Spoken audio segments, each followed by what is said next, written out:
Hi, my name is Jonathan Hicks. I'm back at the Dice Cup, and this evening I'm joined by A-Bomb, Jayesh, Steve, and we just finished playing VektoRace, which is like a racing car version of X-Wing here. Essentially, we've got a map, like a lap you're trying to do here, and it's important that you go not on the tyre side, but on the kind of blue and white stripe of the numbers. So as we start the race here, we have to go on the outside of this one, but then we've got to go on the inside of this one, and then outside of this one, inside, and you can kind of see you've got to trace a snaking path in this case. Obviously you can lay it out differently, but that's one of the suggested maps.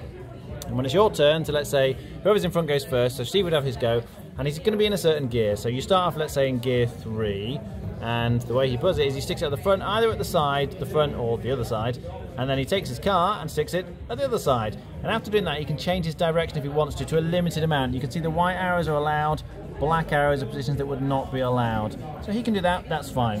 At the end of his turn, he then decides, does he want to go to gear 4, or possibly down to gear 2. You can change up or down 1 for free. He's going to stay at gear 3. And then it would be Yellow's turn, and they would do a similar thing and they move. But it's possible, that's right, you can boost. So having done this, you can spend a nitro. You've got a pile of brakes and nitro tokens, there's a pile of these in the middle, which can be used to do extra things. If he boosts, he either does it with a 2 or with a 1. And so if you use the 2 to boost, you have to stick it right on the end, you can't put it on the side, and then he would go in one of these positions here, and again he could choose the appropriate direction, so you can boost potentially. At the start of the game, you're choosing, you get 8 of these tokens, and you're deciding how many nitros and how many brakes do you want, and then you get to spend those throughout the race. In general, we're just doing 1 lap here to get round. There's a couple of other things, like red here might have the opportunity to slipstream. If red goes forward far enough to finish close enough to green here, I don't think you can quite, oh maybe there, no, because that's not going to fit. If you can't fit in, you can't do it, or like that, it's alright. If you're within 1 hex as it were here, then you get to slipstream, and he's going to sort of shunt up to the back, and that means that he can spend a nitro to sort of jump in front, or potentially if he finishes on one of the sides of Steve, then he can kind of force Steve to go, like prevent him coming this way effectively. So that's right, it's going to make Steve carry straight on, or even turn that way, which would be bad. But it makes it very difficult for Steve to then come around the corner. If Steve places another thing down, what he's not allowed to do is finish, yeah, you can't put it on that side, and he can't finish pointing in this direction. So that makes it quite tricky. There's quite a bit of strategy in this, in terms of you don't necessarily want to be at the front, because if you're behind like that, the slipstreaming and knocking them off the track effectively is very powerful. Now if you're going to crash, you need to use your brake tokens, and that will let you sort of drop down an extra gear. So if you're about to go 3 forward, you're like, that's too far, you can quickly drop down to a 2 or even a 1 if you spend 2 brakes. And the 1 is just like a single hex, so you wouldn't go very far at all. Obviously if you run out of these tokens before the end of the race though, that makes life very difficult, particularly if you don't have enough brakes. So yeah, you take it in turns, keep racing around. Whoever gets past the finish line first is the winner. What do you think? I like it. It's something a little bit different, a little bit, you know, you see a lot of games all the same. You can set the track however you want, so you can have quite an intricate little thing going off. The fact that you've got the boosts and slipstreaming is really good. There is, if you play it enough, I think you get an idea of it.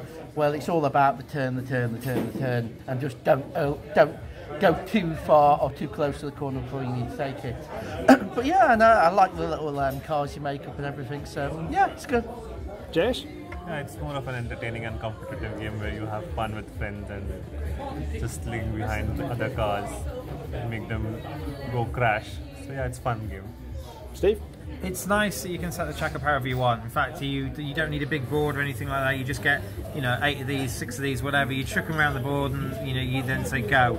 And if you haven't played before, you don't know which corners are sharp. I had played before, so I kept saying, "You're going to crash, you're going to crash." And everyone was like, "No." He was miles ahead for quite a while. And then not only he stayed in gear 4, I managed to slipstream behind him so he couldn't drop a gear. And he took a massive corner, and he took such a big corner, it took him so long to get back on track that he went from first to last of the game. Even though he didn't actually crash once, he managed to manoeuvre himself, he didn't dare. It's nice. You've kind of got to balance the tokens, and sometimes when you look at the track and how it's set out, you think, oh, this is a track where I'm going to need to do a lot of braking, and people are going to, you know, do minutes or tight corners or something like that, and you need to take more breaks because you get like a choice at the start of what you want to start with, and everyone thinks I have all these guys took way more nitros than they should have probably taken on this track. It's nice. My biggest criticism was I had to glue and stick and all get these together. It'd be nice if they had. Obviously, there's a cost to it. It'd be nice if they had playing pieces, because if your fingers are fat like mine, I had to get one of my members of staff to help me kind of pin them all together.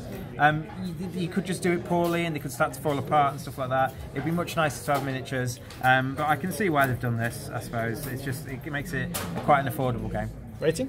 It is not my sort of game generally, but I like playing it. It's like the third go I've had. It's probably better than I'm going to rate it for, because I wouldn't ask to play it, but I'm going to say 6.5. Okay. Josh? 7.